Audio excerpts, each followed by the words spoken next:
Hello, everyone. This is Renee Rentmeester. I'm the creator and executive producer of the Cooking Without Looking TV show and podcast. And today we have someone very special for you. We have a young artist who is visually impaired. Her name is Ne Vaeh Brooks. Ne Vaeh, nice having you. Hello, nice being here. Thank you for having me. Of course, of course. Well, hey, tell us. I see some of your artwork back there. It's pretty cool. You have it on your walls. Tell us a little bit about yourself. Yes, well, I was born and diagnosed visually impaired. I have optic nerve hypoplasia and nystagmus. Um, as far as I know for right now, it is uncurable. However, it is stable. I have never really let that stop me, and I have grown up and been raised to never let that stop me. I have always looked at it as not a disability, but a flaw. Um, I got into art, I want to say about middle school-ish. Funny story of how it happened. I honestly just got bored in class on the last day of school one day, and I started drawing something, and it just came out well. And it kind of just spoke to me right then and there that that was a talent that I had. And most of my childhood and still now I hear comments and remarks of, oh, people with disabilities who are visually impaired and who have other disabilities aren't capable, they aren't talented, they can't do this, can't do that. So I want Wait a to be minute. Who one of, said that? Who said oh, that? I have heard a lot of people within my lifetime say those kind You of remarks you and have comments. you have my permission to whack them. Yes, so I just wanted to be a voice, a voucher for anyone out there who may have a type of, like insecurity about that type of thing. I want to show them that you don't have to be that way. You are capable, and we are much more capable of what a lot of people don't think we are. So I just want to reach out to as many people as possible and get that message out. Well, that's wonderful. Tell us a little bit about your school. Were you in a regular class, or, what kind of class did you go to? Well, in the beginning of my schooling, I went to school at the Kansas State School for the Blind in Kansas City, Kansas. I went there for my preschool and kindergarten year to basically help my accommodation needs and my motor functions and my maneuvering as far as being visually impaired. And once I got to first grade, I started going to public school. Throughout my elementary school years, I went to a few different schools, and as far as middle school, I stayed at one middle school and went to two different high schools. Um, and I started doing, actually, I started drawing first, and then I started painting maybe about a few years later once I got to high school.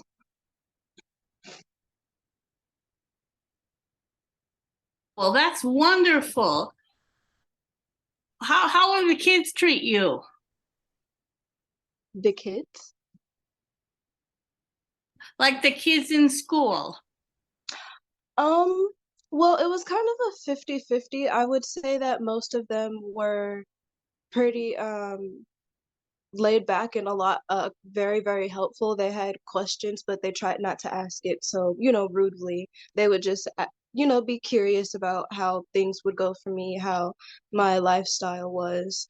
And I would tell them, and I have actually made friends that way. And there would be other students and classmates who would, kind of be the complete opposite, I should say. And it happened over the years, but it kind of calmed down once I got to high school, I would say. That's where people started becoming a lot more understanding, and I started having a lot more people not necessarily take up for me, but yes, take up for me as far as, like, hey, that's not nice. You shouldn't say those kind of things. Whereas, whether you're in elementary school or middle school, you just most students just think it's funny, so they don't really say anything. Well, how does it make you feel even now when people ask you about it? I would say it depends on how you ask. As long as you come in a nice and nurturing way and you're just curious, I wouldn't mind answering any kind of question that you have. Now, if you come to me rudely or in a snooty way, might be a different story, and I might, feel in a certain kind of way. But I would still explain to them like, hey, this is actually what happens. This is actually what I go through. Well, Vaeh, you came to me, you messaged me about your art, and you want to sell some of your art. And tell us more about your art. What inspires you? Um, that's a very good question. A lot of things inspire me. I literally go out into the world, and I feel that within my mind and within my heart, I look at the world a different way than a lot of people do. I'll look at the sun, look at trees, and look at it, and it's like, oh, that's beautiful. Like I could literally paint that. Or I'll see a vibrant color. I'll just see colors, and I'll get a whole artistic ability. As well as art, it's a part of me. It's not necessarily just a hobby. It's something that I want to continue to do for Art as long is as I you. possibly can. Yes, it is me. Art is me. Well, what kind of art do you focus on? Do you paint? Is it three-dimensional? What kind of things do you do? I mostly do just drawing and painting. Um, but within the painting range, I stay within acrylic. I've done a few oil paints, a few here and there, but I mostly stay within the acrylic range. I usually do acrylic, I mean, sorry, not acrylic, still life, abstract, um, I would say floral. Um, Do I've you paint people? I've done a few people, but that is not necessarily like within my profession. No, I still have a bit of work to do on people. Well, I like to paint too, and most of mine's always it's not anything that you would recognize, but people are very hard. People are hard to paint or draw or whatever. It's difficult, isn't it? Yes, yes, it is. Actually, I did my first person. I painted my first person self-portrait from the shoulders to the head about maybe a few weeks to a month ago, and it was hard, but it was fun. It was really fun. It was fun to be able to get all of the crests and crevices because I've drawn people, of course. Like I said, I started out drawing, but as far as painting people, I've only done it one other time within a painting class within my first year of college. That was it. I had never done it myself voluntarily. Now, did you major in that in college in art? Yes, I do. I'm taking a slight break, but I do plan on going back soon. But I'm hoping to double major in studio arts and art therapy. Oh, that's great. We need a lot of art right now. We I'm do. sorry, go on. I said we do. I think that when we're little, we're given full reign of doing arts with paints and crayons and everything. And as we get older, it seems like people think you're supposed to grow out of it. But I think art is something so therapeutic that we should be doing it all of our life. Even the accountant, you don't have to be called an artist, but like as yourself, but like an accountant or whatever they do with the numbers or whoever they are. I think art helps. I do. I agree. I feel like art adds a certain light to a darkness, I should say. Yeah, exactly. And it just lightens you up and it makes you feel better. I know that if I'm not feeling like really happy or whatever, I just get my paints out. My granddaughter loves to paint as well. I get the acrylics out and we just throw paint. I'm like Jackson Pollock or Jacksonia Pollock. Yeah, yeah. It doesn't take a lot of skill, but it's a lot of fun. Right, it is a lot of fun. Well, when do you plan on going back to school? Soon? Soon, soon. I have a certain debt that I need to pay off, and I wanted to be smart about it. I didn't want to go back into school the next semester with that, so I'm going to get certain things taken care of, and then yes, I will be back in school, doing. I'm gonna try to do as many art classes as possible, as far as drawing and painting. I'm good. I'm thinking I want to move into oil painting because I liked the class that I had did the previous years. So I'm thinking I might go back into that and definitely going into art therapy. That is so cool. I've never ever heard of it, but it makes so much sense. Now, I know that you may have painted and done different projects. What is your favorite piece of art that you've ever done? And did you have a hard time selling it? Letting go of it like it's your child? Um, my favorite piece of art. I honestly I've had a few. I've had a few pieces of art that I have, yes, absolutely loved, and I've looked at it kind of like, man, I kind of want to keep this for myself. I mean, I know I have to sell it, but I kind of want to make this for myself. So I'll just take a picture of it and I'll be like, I'll remake this later.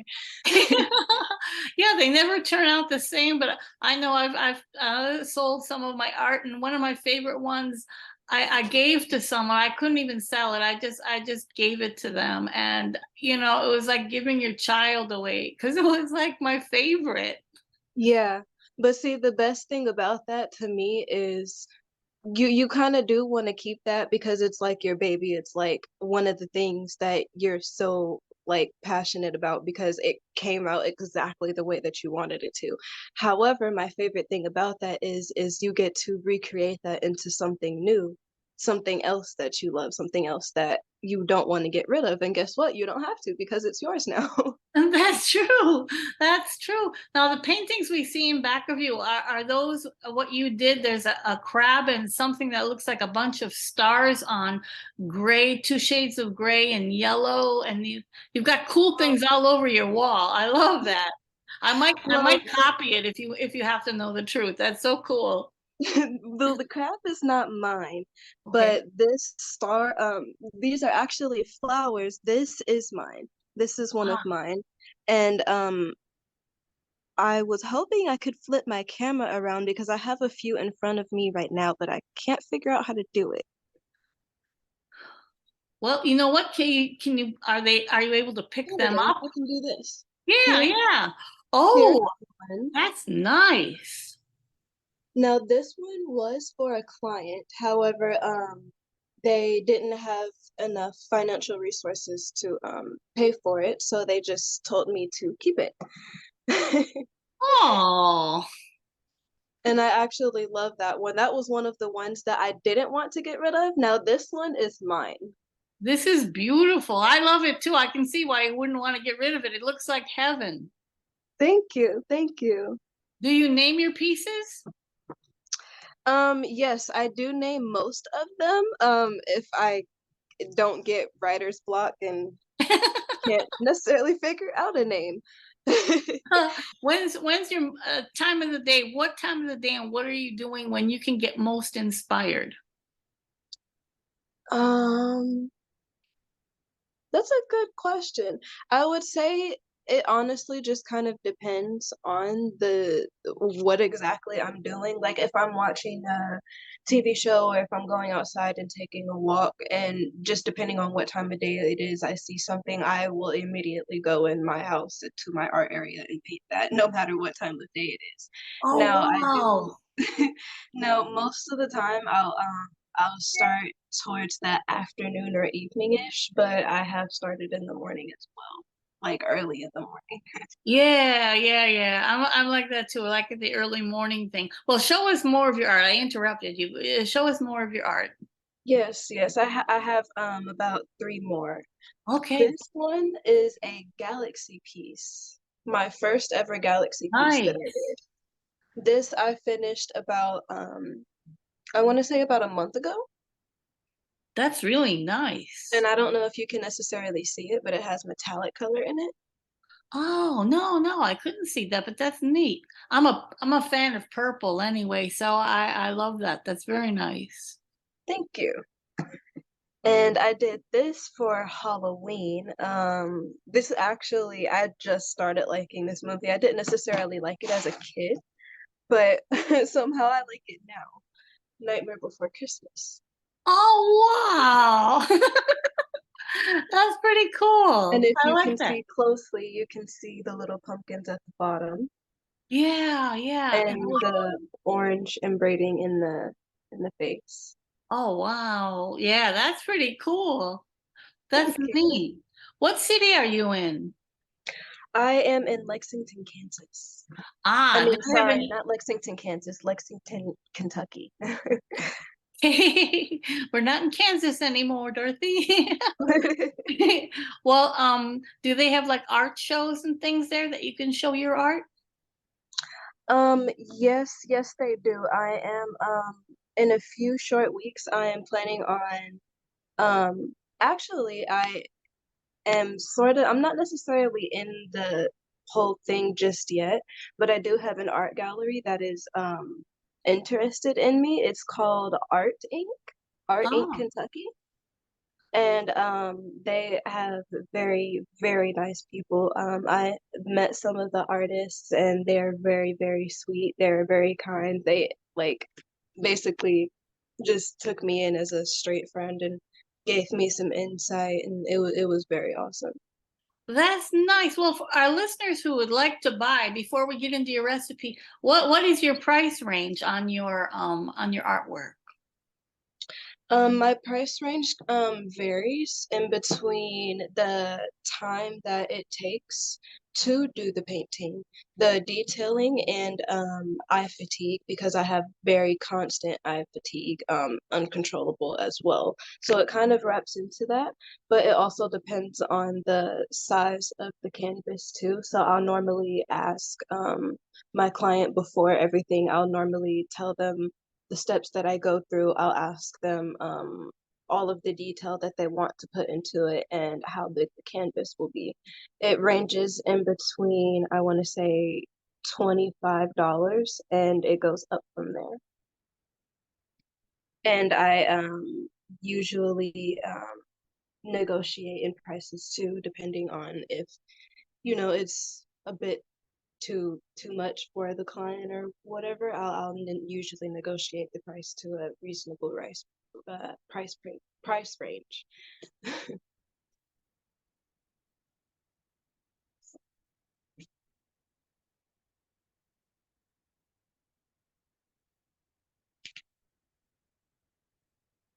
Nevaeh, do you like to cook? Yes, yes, I do. I do. So tell us a little bit about your recipe. It's going to be on our website, recipe of the day in a couple of days. So tell us about your recipe, the fried fish. Yes, the fried fish, that is actually one of my favorite foods. I love fried fish. I love making fried fish. It's actually a bit fun for me. Um, um, Usually, I don't usually make it at often because I try not to eat too much fried foods. I don't want to eat too much grease and stuff, but it's kind of difficult a little bit sometimes. You're like, Yeah, once in a might while. might once in a while, right? So tell us your recipe. Yes, so the ingredients that I normally use are flour, egg, seasonings of your choice, my choice, or you can use sauce. And you need definitely a pan and grease or oil. And I usually start off by rinsing my fish first. And then you season it. And also I season my flour. that the fish will be going in. You put the fish in an egg after you get done seasoning it, and after you put it in the egg, then you put it in flour. You shake and make sure that your grease that you put into your pan on the stove is hot enough, but of course you have to be careful because you can burn your hand. You don't want to do that. True. And you put the grease and you put the fish in the grease once it's hot, and you wait till it's golden brown, and flip it to the other side, and you're done. Voila. Well, Yeah. Ne Vaeh, if someone wants to reach out to you to get your art, to purchase your art, how do they reach out to you? I have a few different social media platforms. I have also an email. My social media platforms are Facebook, Instagram, and TikTok. And my art pages for my Facebook is called Through My Eyes with two Y's. Through My Eyes. That is my business name as well, and what I hope to name my business one day if I so happen to get an opportunity to do that. And my strict page is called Heaven Amen, HEAV''EN, Amen, AMEN, and my Instagram is the Art of Heaven. So it's underscore the dot art underscore of dot heaven underscore. And my strict other art page, my private art, my other page is Ne Vaeh underscore 1122, NEVAEH. That's all lowercase underscore 1122. And you can also follow me by email as well. My email is my first name and last name, NEVAEH.BROOKS1122 @gmail.com. And I am also available on Messenger as well. Well, thank you so much, Ne Vaeh. We've really loved your art, and I'm sure you're going to go places and you're going to have your business. Don't worry about that.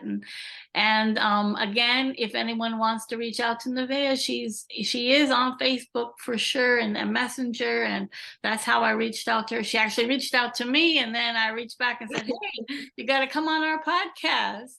So Yes. again, thank you so much, Ne Vaeh, for being with us today. I really appreciate it.